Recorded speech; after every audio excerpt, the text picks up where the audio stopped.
no candle, what a bright world this would be. Hello, friends. I am J. Carroll Naish, and I am here to help present the Christopher program. But first, I would like to introduce Father James Keller, founder of the Christopers. Father? Mr. Naish, you've been very generous to the Christopher program. We appreciate having you back again. Well, thank you, Father. Would you please start off our program for us? I'll be delighted. Thank you. Today's Christopher story might aptly be called Recognition is Not Everything. It concerns an incident in the life of the 19th century French painter Paul Cezanne.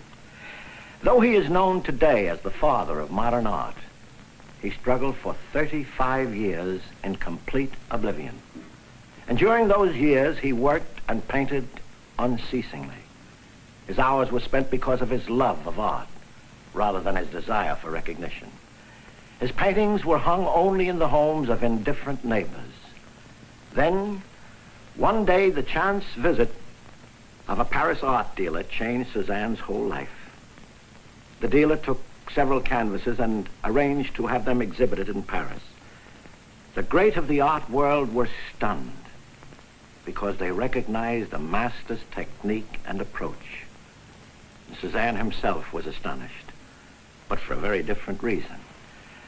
When he arrived at the gallery on the arm of his son, what he saw brought tears to his eyes. "Look," he whispered. They've framed them. That's a good example of the humility of the great, isn't it, Father Keller? Yes, it is, J. Carroll Naish. And friends, it's wise for all of us to be very humble in the sight of God. Everything that we possess, we've received from him. And incidentally, it's merely a loan. And one day, each one of us, you and you and you and myself, must stand before Almighty God and answer for the way we have used the talent, small or large, that he has entrusted to us. In an effort to help you to discover and put to effective use your power for good, we bring you this Christopher program week after week. We try to remind you that there is something that you as one individual can do that no other person can accomplish. God himself has assigned a mission in life for you to perform, and that mission is delegated to no other living individual. So we constantly say that instead of keeping your good ideas to yourself, put them to work. Apply them in your own home, at your office, in the classroom, on the bus, in the factory, anywhere and everywhere. And make a special effort to blend the changeless truths of Christ into every nook and corner of public as well as private life, especially in such vital fields as government, education, literature, entertainment, and labor relations. We heard not long ago from a man in upstate New York who is showing a lot of initiative along Christopher lines. While working each day for a living, he is also taking a correspondence course so that he will be fitted to play a more active and intelligent role in raising the standards of government. God bless him for it. Now, friends, it is time for a visit with our guests. Please. Friends, as our guest on this Christopher program, we have Mr. Edward L. Kelly, and he is a specialist in toys. I think you're, you tell the name of your firm. Lewis Marks and Company. We're the largest manufacturers of toys in the world. The largest in the world? That's right. Well, what is your post for them? I'm in the sales department. Well, you have to scatter the toys around. Scatter them around and get the distribution on it. Well, friends, Mr. Kelly told me some very interesting things about toys. I'm going right back to toys myself after a little talk from him. But I wish you would just give our audience some of your wonderful ideas on the function of toys. Well, of course, as you know, they've existed in the culture of all people throughout the ages. Yes, to develop that a bit. And way back it goes in the back early even to prehistoric man. They found remnants of early playthings. Mm-hmm. Now, of course, the early toys are all the results of the parents' imagination mm-hmm. and the parents' handiwork. Mm-hmm. And today it's developed into quite a sizable industry.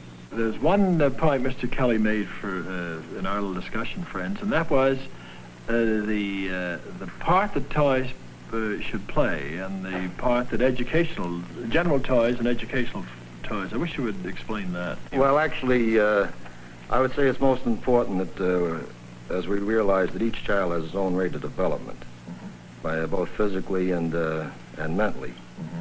So the first consideration a parent has to have is to fit the toy to the child. And by that I mean there's only the parent that actually knows his own child that intimately to properly select the toys involved. And then, of course, toys, unlike most adult purchases, can't be postponed.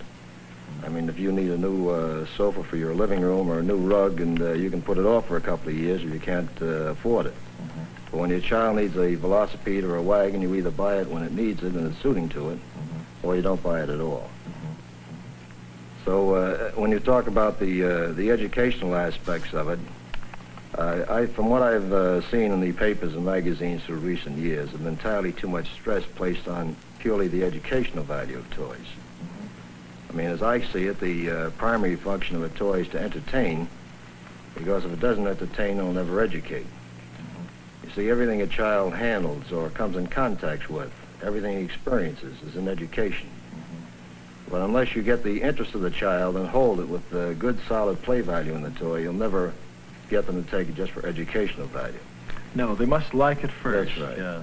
Well, like if I force you out to play golf, I mean, you either like it or you don't. If I force you, it's not fun anymore. Well, you wouldn't have to force me, but I can't get time.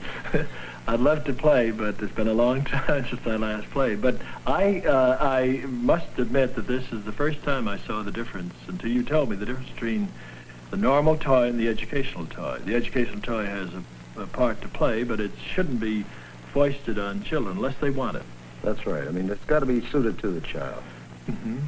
And there's many a novelty toy, for example, that people, you say, universally condemn because there's no participation of the child in it. But the novelty toys, there's many of them that give more enjoyment to the parents than they do to the children. Yeah. And anything that gives enjoyment like that, it's impossible to put a price tag on the smile of an adult or the laugh of a child. Yeah. It's a good outlet too. That's right. I mean, it's just strictly for their entertainment and their fun. Well, oftentimes we don't think that that the Lord wants us to have a little legitimate fun, joy, in a normal, wholesome way in this life. There's a little preparation for the life to come. That's right. And I think that the toys perform that service too. Now, any final word that you would have as a suggestion? Well, I would say that it's most important for the parents to remember that the toys are never a substitute for themselves. That's good. And that too many parents think if they go out and spend a lot of money on toys, they've done their duty as far as entertaining and educating their child in the home. Excellent, yeah. So I think it's most important that the parents participate with their children. I mean, there's many games that parents would enjoy as well as the children would. And especially now with the many suburban homes, there's all sorts of outdoor activities that everybody can join in. There's some wonderful books written for children that the parents should take and read. And many of those books are very simply written on quite intricate subjects. I mean, subjects that the average parent thinks he knows, but he may have known it 30 or 40 years ago. And he actually should read it in the very simple form that the child has to read it in now to refresh himself on it. So I think the parents should definitely participate with the child. Well, you're a good Christopher in the toy business. God bless you and keep you for many years. Thank you. Now, Mr. Kelly, we're going to have the privilege of a little musical number by the great pianist, Miss Pauline Carter.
Thank you, Pauline Carter.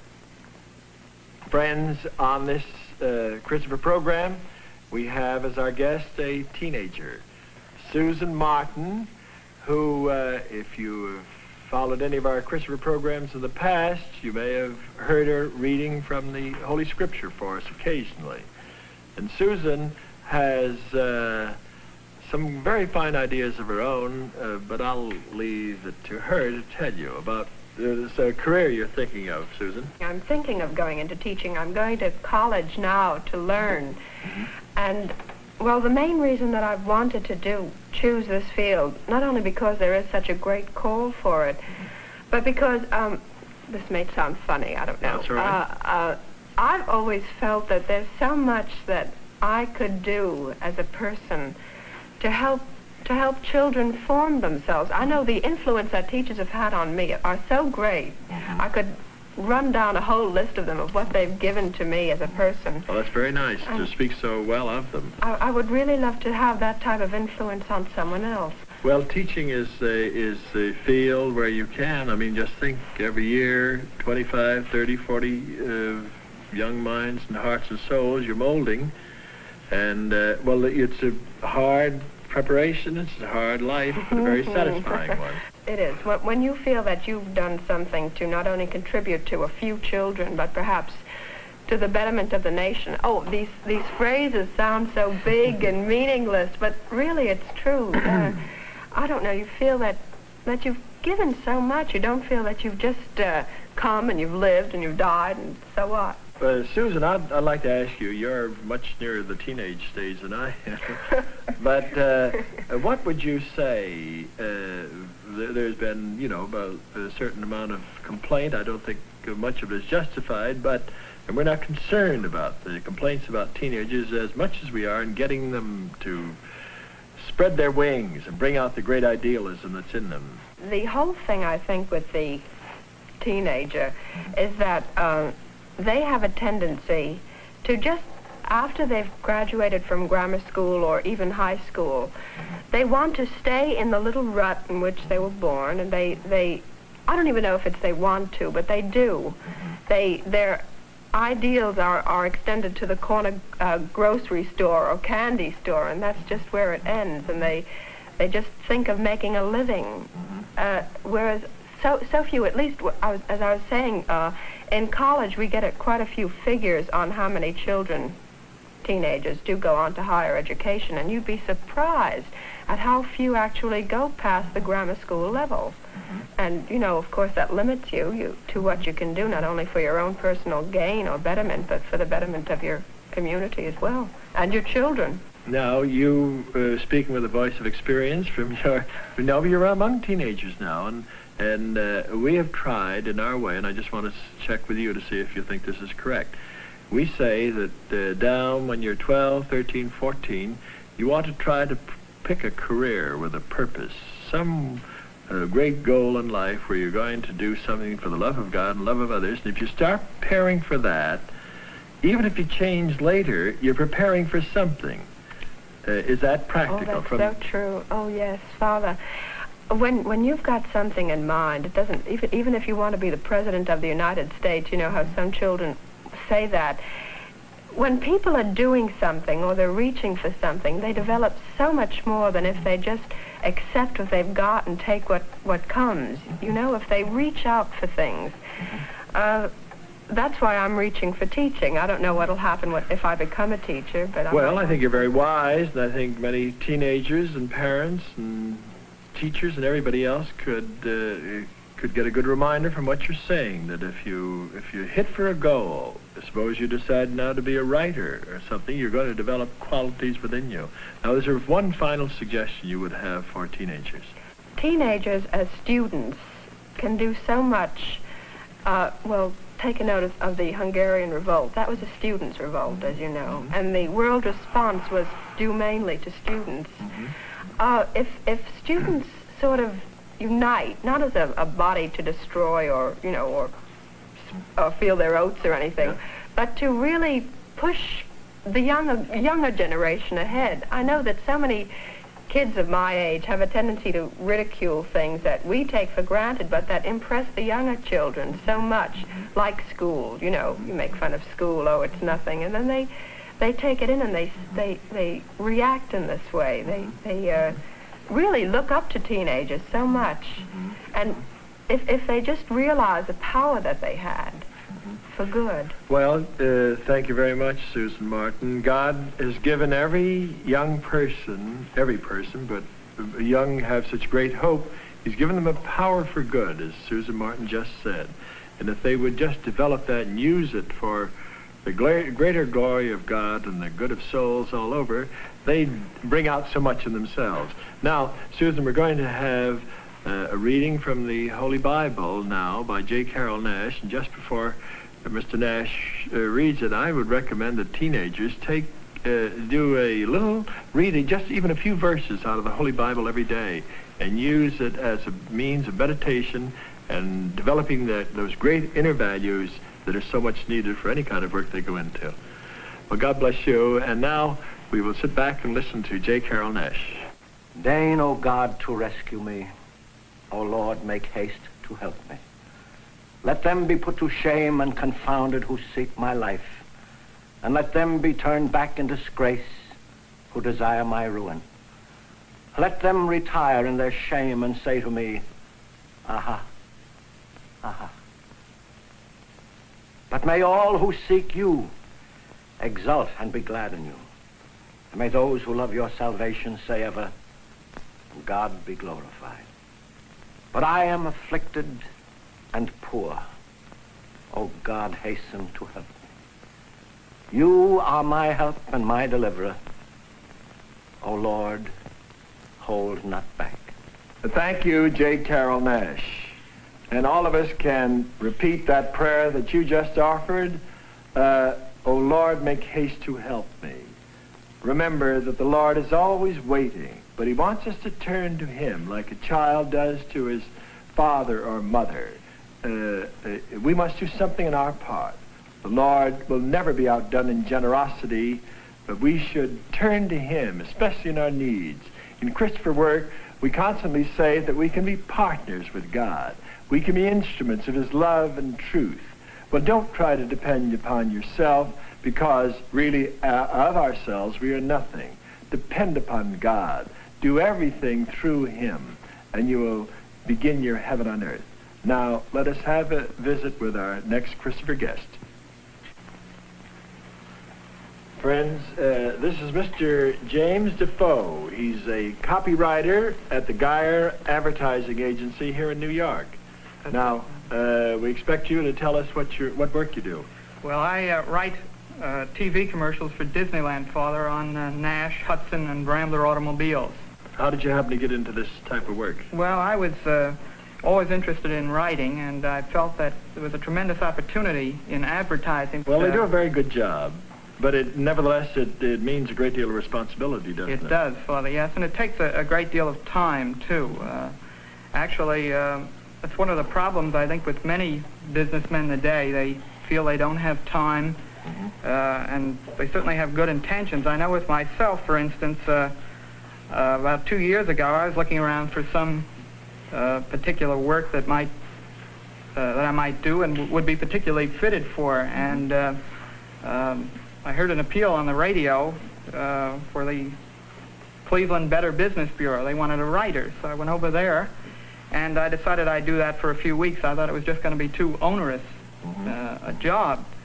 And actually, I found out that it was a wonderful job. I had an awful lot of fun. It didn't take up too much time, because I think so many times people forget that you can reduce any job to a routine. And That's right. A couple hours a week after you get on to writing a show is fine. Well, it offers tremendous possibilities, doesn't it? I mean, you can affect the thought of millions for good, can't you? That's right, Father. Actually, I understand, I was reading in a magazine that people spend more time watching television than they do working. Well, you're a good advertising representative.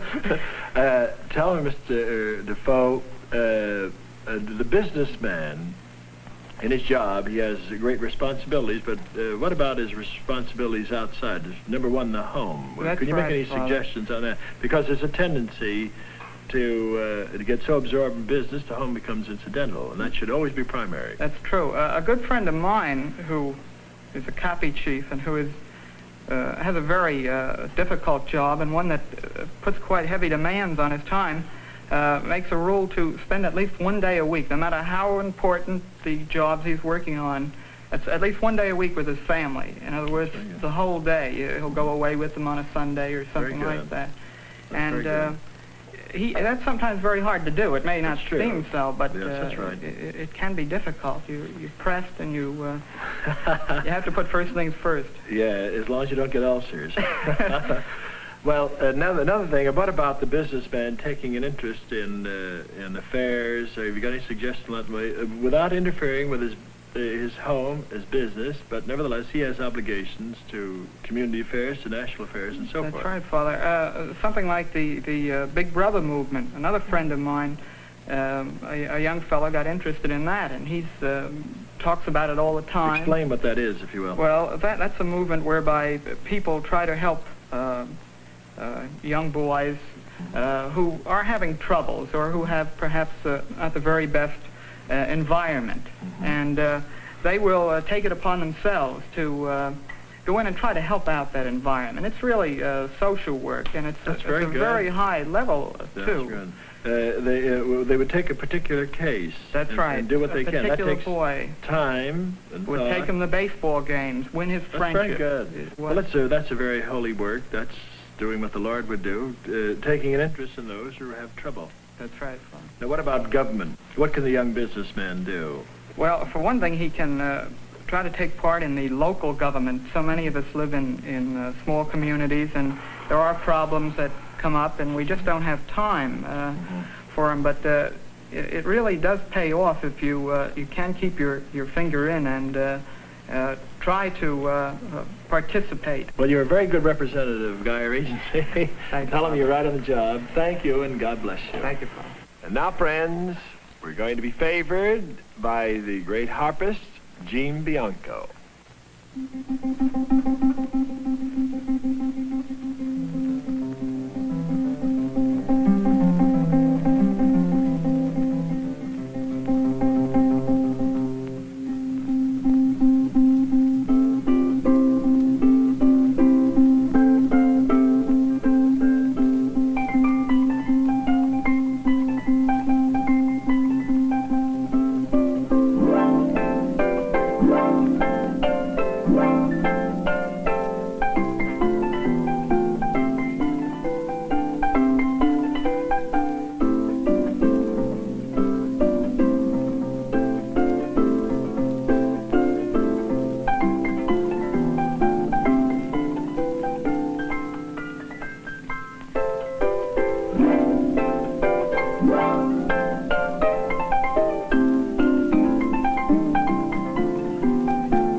Thank you very much.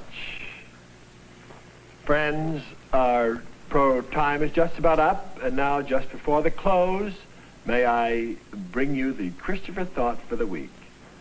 A novelist was asked to speak to a group of undergraduates at a large Eastern university. All those present had literary ambitions, and the author began by saying, "How many of you would really want to be writers?" Every single student raised his hand. "In that case," said the novelist, "there's no point in wasting your time here. Go home and start writing." Well, this seemed a little brusque, but there is a point to what he said. If you want to do anything, you have to start doing it. If you want to be a cook, get in the kitchen. If you want to swim, get in the water. And if you want to do something for the love of God and man, you have to make the first move. God will help you the rest of the way. Friends, it has been a privilege and joy to have this visit with you. Don't forget for one moment how important you are in God's sight, that He has assigned a mission in life for you to perform that He has given to no one else. In short, there is no substitute for you. You can start right now to be a Christopher or Christ bearer. Do whatever you can to improve the great spheres of influence, fields such as government, education, literature, entertainment, and labor relations. Don't spend valuable time complaining and criticizing or finding fault. Remember the Christopher motto, better to light one candle than to curse the darkness. Be a candle lighter, not a blower outer. In the Christopher movement, friends, we have no memberships, no meetings, no dues. Our Christopher News Notes, I have a copy here, are being sent to more than 1 million individuals each month free of charge. You too may have them without any cost by simply sending a postcard to the Christopers, New York, 17, New York. In conclusion, may I offer for you this simple prayer. I vow and consecrate to God all that is in me, my memory and my actions to God the Father, my understanding and my words to God the Son, my will and my thoughts to God the Holy Spirit, my heart and my body, my tongue, my senses, and all my sorrows to the sacred humanity of Jesus Christ, who was contented to be betrayed into the hands of wicked men and to suffer the torment of the cross. Friends, next week at this same time and on this same station, we will bring you another Christopher program. Thank you, and God bless you. And if everyone lit just one little candle, what a bright world